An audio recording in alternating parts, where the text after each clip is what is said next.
अतीत में नहीं रहता हूँ मैं, न ही बह रहा हूँ वर्तमान के किसी किनारे। मुझे मत तलाशना तुम भविष्य की किसी भविष्यवाणी की किसी आसमानी चमक में। मुझसे मिलना हो तो आना होगा तुम्हें समय चक्र के पार।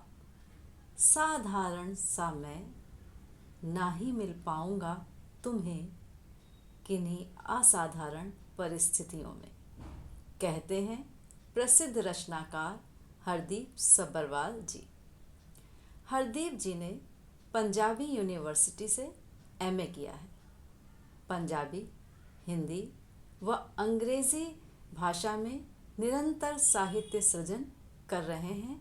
लगभग 3 दर्जन से अधिक राष्ट्रीय व अंतर्राष्ट्रीय पत्र पत्रिकाओं में आपकी रचनाएं प्रकाशित होती रही हैं, हो रही हैं। ऑनलाइन प्रिंट पत्रिकाओं में मैं पढ़ती हूँ, आप भी पढ़िएगा। आपके 6 साझा संग्रह बाजार में उपलब्ध हैं। हरदीप जी, आपका स्वागत है हमारे चैनल कोना मन का में। नमस्कार सुमन जी। कोना मन का के दर्शकों को मेरा अभिनंदन। हरदीप जी, आपकी रचनाएं मैं पढ़ती रहती हूँ ऑनलाइन और पत्र पत्रिकाओं में, और काफ़ी प्रभावित भी हूँ। आप हमारे दर्शकों को अपने बारे में कुछ बताइए, और हाँ, ये भी बताइए कि आपके लेखन की शुरुआत कब से हुई और उस दौरान आपके कोई आदर्श भी रहे होंगे, वो भी बताइए, और कोई रचना भी सुनाइएगा। सबसे पहले तो मैं आपका आभार प्रकट करता हूँ कि आपने मेरी रचनाओं को पढ़ा, उन्हें सराहा और मुझे आज ये मौका दिया कि मैं इस चैनल के दर्शकों से रूबरू हो सकूं। मेरा जन्म दिल्ली में हुआ, पर शिक्षा और परवरिश पंजाब के शहर पटियाला में हुई। पटियाला की पंजाबी यूनिवर्सिटी से ही मैंने अंग्रेजी साहित्य में एमए पास किया। जहाँ तक लेखन का सवाल है, पढ़ते पढ़ते ही कब खुद ब खुद कलम चलने लगी, उसका पता ही ना चला। आपने पूछा कि लेखन में मेरे आदर्श क्या रहे। लेखक के जो आदर्श हैं वो हैं सत्यनिष्ठा और ईमानदारी। मुझे ये लगता है कि कलम को सच की तरह ही पेश करना चाहिए, उसे किसी आवरण में या छुपाकर प्रकट नहीं करना चाहिए। आगे बढ़ने से पहले मैं आपके सामने एक छोटी सी कविता पढ़ रहा हूँ। कविता का शीर्षक है भाषा जब मरती है। सबसे पहले मरने लगती हैं लौकिकतियाँ, मुहावरे अंतिम आहें भरते हैं।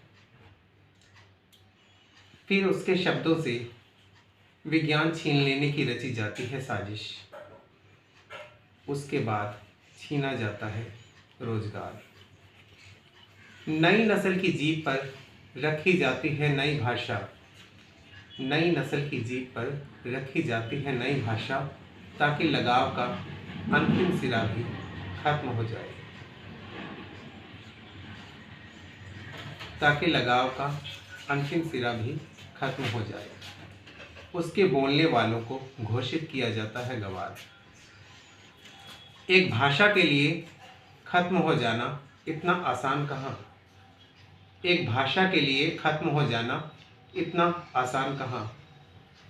इतना सब कुछ अपनी छाती पर ढोती है। इतना सब कुछ अपनी छाती पर ढोती है एक भाषा मृत होने से पहले। एक भाषा मृत होने से पहले। एक भाषा के लिए खत्म हो जाना इतना आसान कहाँ। कितना कुछ अपनी छाती पर ढोती है एक भाषा। वाह, कितनी सुंदरता से, कितनी गहरी बात आपने कह दी इस कविता के माध्यम से। सर, आपका एक काव्य संग्रह है फेसलेस, जिसे पुरस्कृत भी किया गया है और जिसने ख़ास मुझे प्रेरित किया है आपसे बातचीत करने के लिए। उसके बारे में हमारे दर्शकों को कुछ बताइए। फेसलेस जो काव्य संग्रह है उसकी कोई प्लानिंग नहीं थी, ये एकदम से अचानक ही आ गया। दरअसल कई राष्ट्रीय और अंतर्राष्ट्रीय पत्र पत्रिकाओं में मेरी कविताएं जब छपी तो रश्मि जी ने वहाँ पर ये कविताएं पढ़ी और एक दिन उनका मैसेज आया कि स्पेक्ट्रम पब्लिशिंग हाउस की तरफ से एक पोइट्री डायरी की सीरीज़ निकल रही है, तो हम चाहते हैं कि उस सीरीज़ में आपकी भी कविताओं की एक डायरी निकाली जाए। तब मैंने कुछ चुनिंदा करीब 40 के करीब कविताएं जो चुनकर उनको भेजी और ये उन्हीं का एक संग्रह है। इसमें कुछ बहुत बेहतरीन कविताएं भी शामिल हैं, जैसे फेसलेस और बाथरूम, ये दो कविताएं जो पोइट्स इन नाइजीरिया के 10 डेज पोइट्री चैलेंज की विनर कविताएं रही। इसके अलावा द रेफ्यूजीज रूट्स है जो बहुत ज़्यादा सराही गई। द रेफ्यूजीज रूट्स को writers drawer international poetry contest में दूसरा स्थान मिला था और ये कविता लागोस के FM रेडियो पर रिफ्यूजीज़ के बारे में जो प्रोग्राम था उसमें भी पढ़ी गई। इसके अलावा इंडियन ड्रीम और बर्थ प्लेस जैसी मेरी पसंदीदा कविताएं भी इस काव्य संग्रह में शामिल हैं। कुल मिलाकर ये काव्य संग्रह काफ़ी सराहा गया और इसकी उपस्थिति ने मुझे एक सशक्त पहचान देने का काम किया। फेसलेस से सशक्त पहचान, कितनी बड़ी बात आपने कही है सर। सर, अपनी अन्य रचनाओं के बारे में भी हमारे दर्शकों को बताइए और कैसा लगता है जब आपसे ज़्यादा आपकी रचनाएं बोलती हैं, ये जानिए। अब तक 6 साझा काव्य संग्रह पाठकों के सामने आ चुके हैं।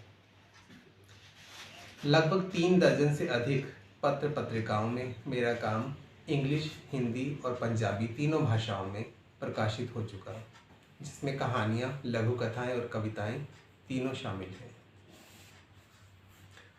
अभी एक एकल काव्य संग्रह प्रकाशन अधीन है। इसके अलावा राहुल संकृतायन जी का एक नावल मैंने पंजाबी में अनुवाद करके प्रकाशक के पास भेज दिया है। जल्द ही वो भी पाठकों के सामने होगा।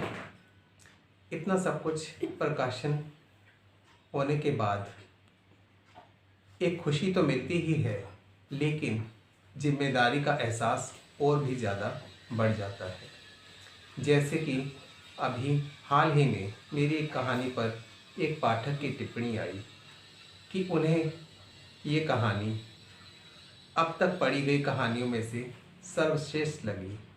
तो जाहिर है ऐसी बातें खुशी तो देती ही हैं, हमारी जिम्मेदारी भी बढ़ा देती हैं कि लेखन का स्तर आगे और बेहतर हो, और अगर बेहतर ना भी हो तो इससे नीचे ना जाए। तो आगे बढ़ने से पहले मैं आपको आने वाले काव्य संग्रह से एक कविता पढ़कर सुनाना चाहूँगा।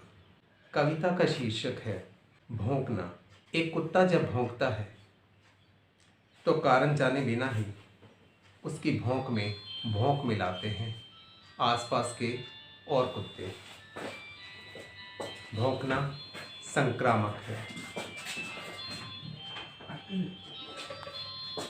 मुख्य कुत्ते की भौंक जब धीमी पड़ती, अन्य सारी भौंक भी स्नैह स्नैह थमने लगती सांस लेने को। कि भौंकना लगातार चलने वाली प्रक्रिया नहीं, कि भौंकना लगातार चलने वाली प्रक्रिया नहीं, क्रिया की एक अवस्था भर है, क्रिया की एक अवस्था भर है। भौंकने की सबसे बड़ी खासियत है, भौंकने की सबसे बड़ी खासियत है उसका संवेद संगीत में चारों तरफ फैलना और अन्य सभी आवाज़ों को अपनी गूंज से दबा देना, और अन्य सभी आवाज़ों को अपनी गूंज से दबा देना, ताकि स्थापित रहे भौंक का साम्राज्य, ताकि स्थापित रहे भौंक का साम्राज्य। मुंह के किनारों से निकलते नुकीले दांत मुंह के किनारों से निकलते नुकीले दांत और गुर्राहट। जबरदस्त व्यंग के माध्यम से सीधा कटाक्ष किया है हरदीप जी। जब इतनी सुंदर रचनाएं रच रहे हैं तो जाहिर सी बात है सम्मान भी काफ़ी मिले होंगे। उन सम्मानों को कैसे देखते हैं? सम्मान महत्वपूर्ण है मेरी नज़र में। कई बार अक्सर ये लोग कह देते हैं कि सम्मान उनके लिए कोई मायने नहीं रखते, लेकिन अगर मैं ऐसा कहूँ तो ये एक ईमानदार बात नहीं होगी। जैसा कि मैंने पहले ही कहा है कि लेखन का सबसे बड़ा आदर्श उसका ईमानदार होना और सत्यनिष्ठा ही है।